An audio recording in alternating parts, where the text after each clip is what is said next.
Hello, Jacob Garcia here with my organizational analysis. The organization that I was lucky enough to have the opportunity to analyze was the baseball program at the University of Washington. Not only did I have the opportunity to analyze this program, but I was lucky enough to be a part of it. It was my first year as a graduate assistant for the team. Before we get into the meat of this, here's a little background on the program. The Washington Huskies have been playing intercollegiate baseball since 1901. The program has competed in the Pac-12 ever since it was created in 1960 and has since become one of the Power Fives in collegiate sports. Currently, the head coach of the Huskies is Lindsey Meggs. He has been at the university for the last 8 years. The program has recently enjoyed some recent success in going to the College World Series for the first time in program history in 2018, as well as finishing second in the Pac-12 during the regular season. So being the graduate assistant gave me the inside view on what the environment that both coaches and players work through on a daily basis. I would like to start with the managerial style and organizational structure in the program. The organizational structure of this program is a vertical one.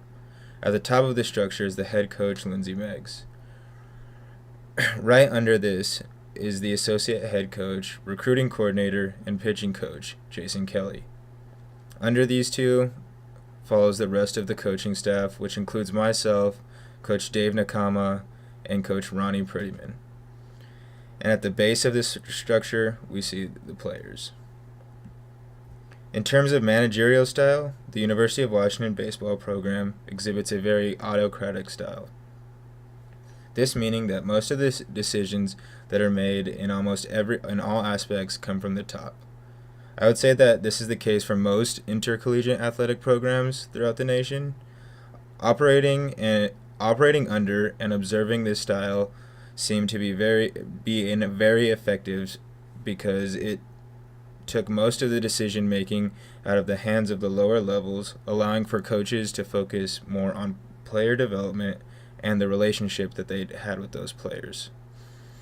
There is a downside to this, because it did not allow qualified voices to be heard a lot of the time. It might even be enough to drive away qualified coaches to other programs where their voice might be heard. This is not the case at the University of Washington, with Jason Kelly becoming the National Assistant Coach of the Year in 2018. And Coach Dave Nakama coming on board, who is a well-decorated coach from Stanford in its heyday. That being said, we will start with the strengths of the University of Washington baseball team. The biggest strength that this organization had was culture. Our book describes culture as a shared pattern of beliefs, assumptions, and expectations held by organization members. The characteristic way of perceiving an organization's artifacts and environment. Speaking with Coach Meggs, he explained how this was the first thing that he strived to change when he first arrived on campus. He explained that the culture when he got here was created around the idea of winning at all costs. But this culture, it split the team apart because the culture only favored those who were doing well at a certain time. It also allowed players to view themselves as bigger than the team and the program. He explained it as a "what have you done for me today" culture.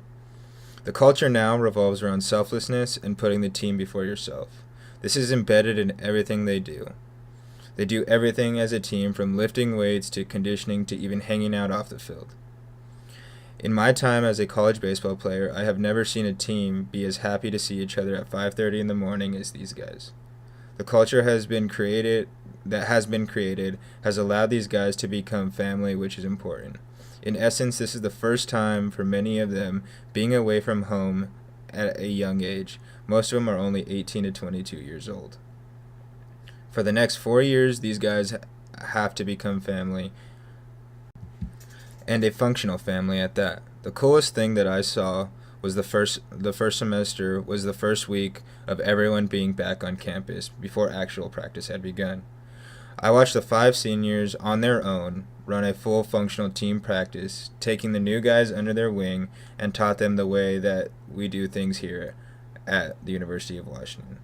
I saw individuals who eventually fighting for the same position, working with and instructing those same individuals, trying to bring them up to speed on things that they will be doing in weeks to come. A year removed from playing, I thought back to our captain's practices, where all we did was take ground balls and hit batting practice. The players of this program, through their actions, showed that they truly love each other and care about the program's well-being as a whole. Another strength of this program that I observed was leadership. Coach Meigs is a man of few words, but is not to be confused with a man who does not care or isn't interested. Coach Meigs can truly be described as a servant leader.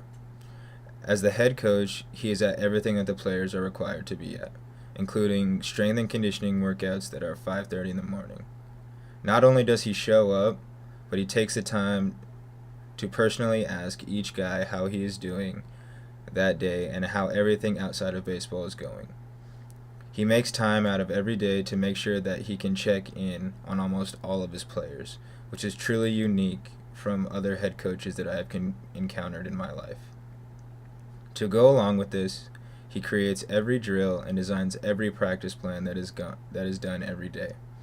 Oftentimes you will see the light in his office on late at night trying to scheme up plans for practice and seeing how he could raise money for the program. There are very few things that are more important to this man than Husky baseball and his players, and it shows every day when you show up to the office. With this being said, he expects players and coaches alike to have the same passion and intensity that he brings to work every day. At the University of Washington, not only is the head coach a great leader, but the team leaders do a fantastic job leading individuals by actions and what they say. Coach Meigs always preaches that this team is player-led. By preaching this, he gives everyone on the team the opportunity to lead when they deem necessary. There is not a lot of coaching discipline being done on this team because the players have a way of dealing with it themselves, whether it come in quiet comments off to the side or make an example out of them in front of their peers. As a player, it always meant more when comments were made from my teammates. With this being said, this brings us to the weaknesses that I was able to observe from the last semester of being with the team. The biggest weakness that I was able to see was communication. The thing was that there was not enough communication between coaches. As I mentioned before, Coach Meigs created most of the practice plans without the help of the other coaches on the staff. This sometimes led to confusion on what exactly we were supposed to be doing as a staff. This also sometimes led to a disservice to the players, because some of the time there was not enough time allotted for players to get what they needed out of their coaches. In the NCAA, coaches are only allowed 20 hours a week with players, including hours that they spend with the strength and conditioning staff. I believe that this lack of communication wasted some valuable time that could not be gotten back. Staying on the topic of communication, the program just invested in new technology for player development. The problem was that the coaches did not fully understand how to communicate the new data that the technology provided to the players effectively. With the lack of knowledge, it seemed that the technology and hours of preparation to use the technology was wasted. Personally, I was excited about being able to work with the data and try and figure out an effective way of using it, but the coaching staff viewed a lot of it as unnecessary and even somewhat a threat to the core concepts that we were teaching our young players. Another weakness that I would like to bring up was the lack of following that the University of Washington baseball has as a whole. I believe that there is a poor job done trying to market to the already massive following that the University of Washington athletics already has. As you walk around Seattle, you see numerous people walking around wearing the coin purple and gold. During football season, there are more than 70,000 people that come out on any given Saturday to try and cheer on the Husky football team. To me, there seems to be a disconnect from the fans of the university and the fans of the program. In my opinion, there's not enough done to market the team's success and even the team's events in the city of Seattle. There are also maybe other things that attribute to this, such as the weather during baseball season, or even the fact that there's a major league team less than 10 miles down the road. But the attendance and the following of this program is definitely a weakness, and it also does not match the team's success on and off the field. Moving along, I would now like to discuss the opportunities that the University of Washington baseball program has in the future. The biggest opportunity that they have is to try to build on the success and the momentum that was created by last year's program, going to the College World Series.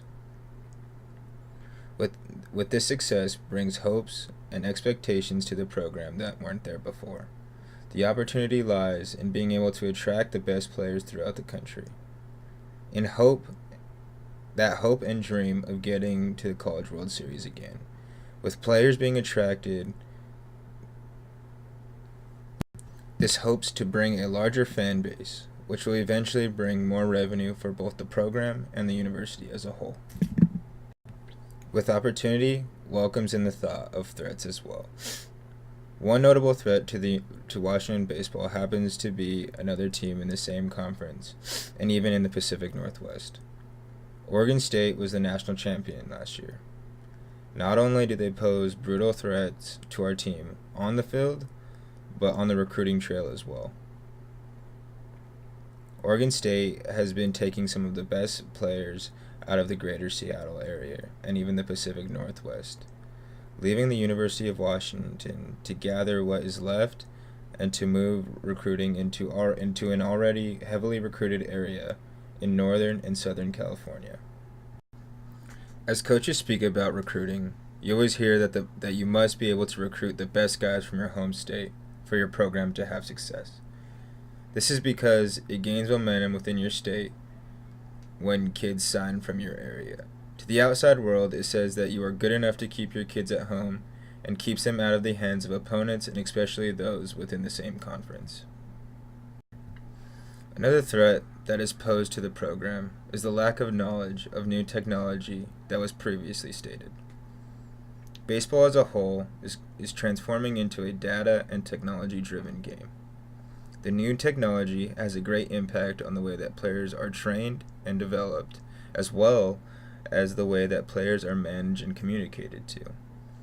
The threat is being left behind in the game, which will drive players away from this great university, as well as losing the competitive edge on the field. As I spoke about in the book Report Assignment, we see that people who try and use technology as momentum creators instead of a momentum accelerator typically fail, meaning that organizations must become a master at the application of technology, and if not, must deem the technology irrelevant and look for something else. Organizations cannot get caught up in the fad of trying to fit in with everyone else, or the fear of getting left behind will become their reality. All in all, I believe that the University of Washington baseball program operates at a very high level as an organization compared to other programs in the nation. I believe that they will be able to build upon the recent success and be able to start to gain dominance in the Pacific Northwest again. The quotation that Coach Meg starts every practice with is that we will be better at what we do than what other teams do. I believe that this will continue to be true because of the great leadership that the players and the coaches have and the culture that every player buys into the first day that they step onto campus. This concludes my organizational analysis on the University of Washington baseball program. Thank you for listening, and I hope that you enjoyed. Thanks.